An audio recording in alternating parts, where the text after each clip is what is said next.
Welcome to The Explainer. Today, we are diving into a story that is literally woven into the fabric of human history, the Trojan Horse.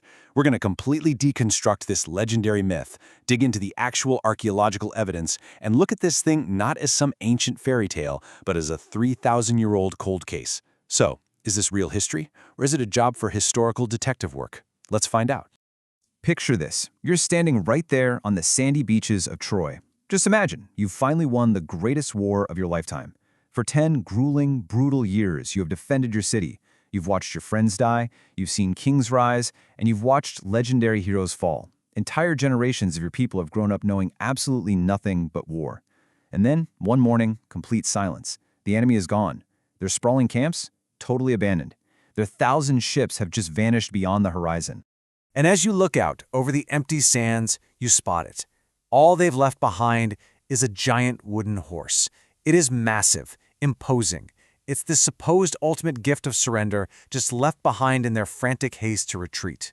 Your enemies have finally thrown in the towel. The war is actually over. And so, against the desperate warnings of just a few frightened voices in your ranks, this incredible horse is pulled triumphantly inside the impenetrable walls of your city. Well, we all know how this part goes, right? That night, as the entire city sleeps off its massive victory feast, a hidden trapdoor opens up. Greek soldiers, the absolute elite of the elite, silently slip out of the wooden belly of the beast. They sneak over, open the city gates to their returning army, and Troy burns. It's brilliant, it's dramatic, and it is entirely unforgettable. It is literally the ultimate story of deception and ruin. Except, there's a huge catch with this epic tale. It may never have happened. And I don't just mean a few of the details might be exaggerated over time. I mean the entire concept of the wooden horse itself might be a complete and total fabrication. Section 1. The twist. Who actually wrote this down? Let's dive right in. Okay, to get to the bottom of why this is so heavily disputed, we have to shift our mindset from being storytellers to being historical detectives. Because when we think of the Trojan War, we instantly think of Achilles, Helen of Troy, and obviously the horse. But there is a massive, glaring gap in the historical record. You see, the Trojan War, if it actually happened the way the Greeks remembered it, took place around the late 13th or early 12th century BC. But Homer, the legendary poet we usually credit with writing the Iliad and the Odyssey, he lived several centuries later. Homer wasn't exactly a frontline war correspondent recording contemporary events. He was basically just writing down stories that had already been circulating through an oral tradition for hundreds of years. And this brings us to what I think is the absolute wildest part for most people.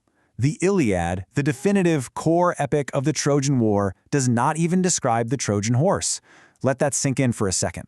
The story of the Iliad actually ends before Troy even falls. The famous horse only makes its main appearances in later parts of the tradition, like in Homer's Odyssey, and then much later in works by Roman authors like Virgil in the Aeneid. So the most famous part of the Trojan War isn't even in the core text of the Trojan War. Crazy, right? So, if the texts are centuries late and the horse is totally missing from the main account, we have to ask a much more foundational question here. Did the city of Troy even exist at all? I mean, for a really long time, a lot of scholars believed Troy was purely a poetic invention, just a fictional, dramatic backdrop for a great myth. To find the truth, we actually need to leave the library and get our hands dirty. And everything completely changed in the 19th century. Excavations at a site called Hizarlik, over in modern-day Turkey, completely shocked the world. Archaeologists started digging, and they didn't just find, a few scattered ancient walls. They uncovered the remains of a massive, undeniably wealthy ancient city. Fast forward to today, and the overwhelming majority of archaeologists agree that this site is, in fact, the ancient city of Troy. But here's the rub. Finding Troy didn't actually solve our mystery. It kind of made it way more complicated. The main problem with Hizarlik is that it isn't just one single city. It's like a giant layer cake of multiple ancient cities built directly on top of each other over centuries of occupation. And it was destroyed several times. By massive earthquakes, by raging fires, by brutal wars. So historians now face the monumental challenge of figuring out exactly which destroyed layer matches our legend. Most experts point to the layers known as Troy VI or Troy VIA as the absolute strongest candidates for the epic war. But honestly, the debate on that is still fiercely ongoing. Which brings us right back to our primary investigation. We have our crime scene. So we have to act like detectives and ask the most obvious question imaginable. If a giant wooden horse brought down one of history's greatest, most heavily fortified cities, where is the evidence? This is where we run into the burden of proof. There are absolutely zero physical remains of the horse. None.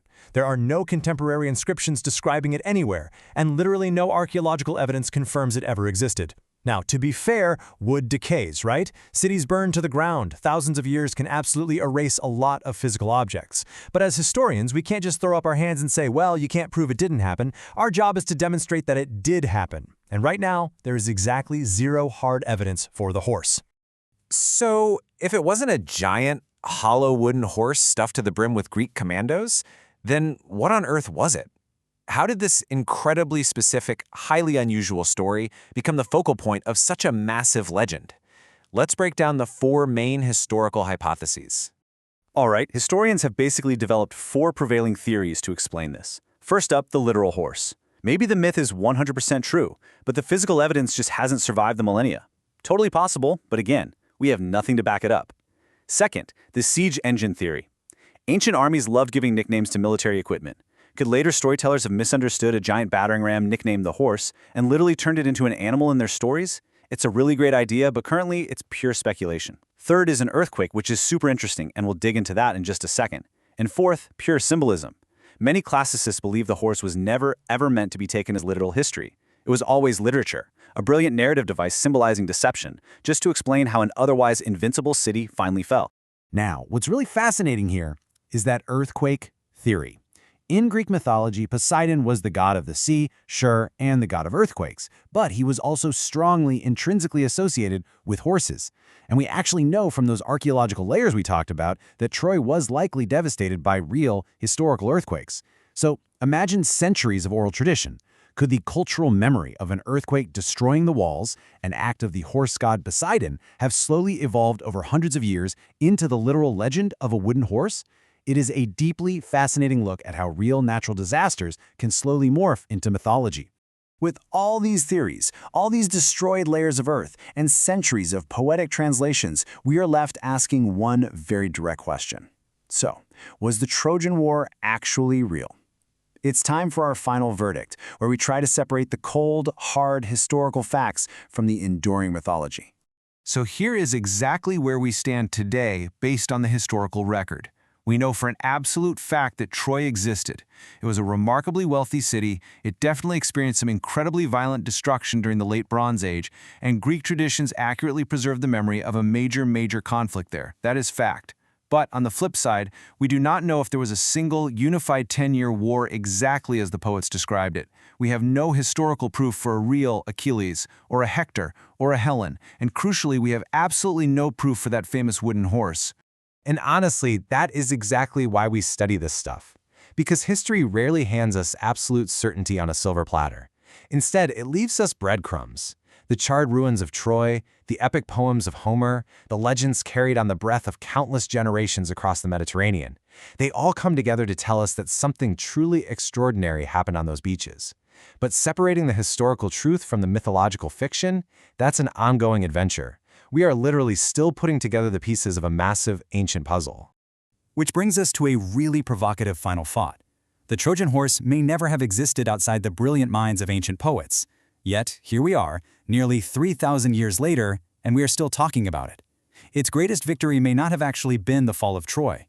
It might have been convincing the entire world that it was real. Which leaves us with one final question to ponder. If a wooden horse can fool humanity for 3 millennia, what other myths are we still treating as history today? Thanks for joining me on this explainer. Keep asking those big questions, and I'll catch you next time.